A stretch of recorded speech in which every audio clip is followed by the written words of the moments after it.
আজকে ছোলার ডালের ধোকা বাড়িতেই করে নেব। ভিজিয়ে রেখেছিলাম 3 ঘন্টা আগে, ডালটা 3 ঘন্টা আগে ভিজিয়ে রেখেছিলাম। চলুন ডালটা পেস্ট করে নিই। মিক্সিতে পেস্ট করে নিলাম, নিয়ে এর মধ্যে হলুদ গুঁড়ো, নুন, চিনি, লঙ্কা গুঁড়ো দিয়ে দেবো, দিয়ে ভালো করে এটা ফেটিয়ে নেব। নিয়ে একটা থালার মধ্যে তেল দিয়ে দিলাম, দিয়ে তেলটা মাখিয়ে নিলাম, নিয়ে কড়াইতে তেল দিয়ে এর মধ্যে ধোকাটা দিয়ে দিলাম। ডালের পেস্টটা দিয়ে দেখুন আঠা আঠা মতো হয়ে এলে একদম শুকনো শুকনো নামিয়ে ফেললাম। নামিয়ে হাত দিয়ে ছড়িয়ে নেব। ওই তেল মাখানো থালাটার মধ্যেই দিয়েছি, ছড়িয়ে বরফির আকারে কেটে নেব। এবার দেখুন, আপনারা এটা হিং দিয়ে করতে চাইলেও করতে পারবেন। যখন কড়াইতে দেবেন তখন একটু হিং দিয়ে তারপরে ডালের পেস্টটা দিয়ে দেবেন কড়াইতে। এই যে দেখুন একদম পুরো একদম বরফির আকারে কাটা হয়ে গেছে।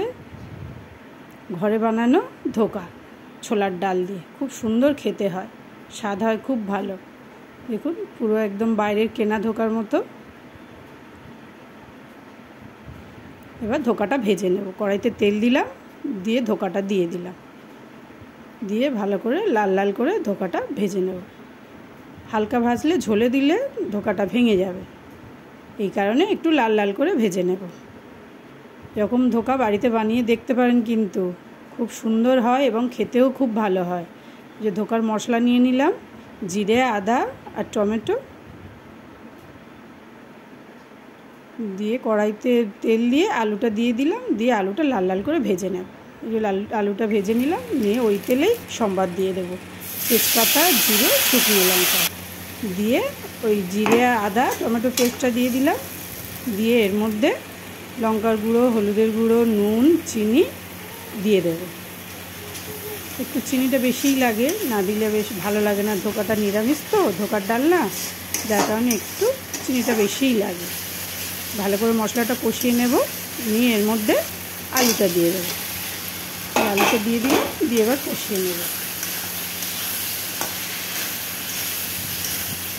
আলুটা কষানো হয়ে গেলে তেলটা ছাড়া ছাড়া মতো হবে, তারপরে জল ঢেলে দেবো।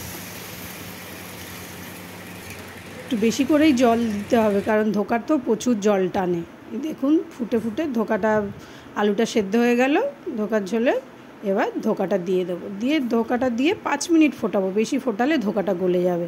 একটু ঝোল ঝোল থাকবে তখনই ধোকাটা দেবে, না তো ধোকা তোমার ঝোলটা শুকিয়ে যাবে একদম। এই যে হয়ে গেছে ধোকার ঝোল। এবার গরম মশলা দিয়ে দিলাম, ধোকার ডালনা হয়ে গেল। গরম মশলা দিয়েছি, এবার নামিয়ে ফেলবো। হয়ে গেছে। মেয়েকে খেতে দিয়ে দিলাম।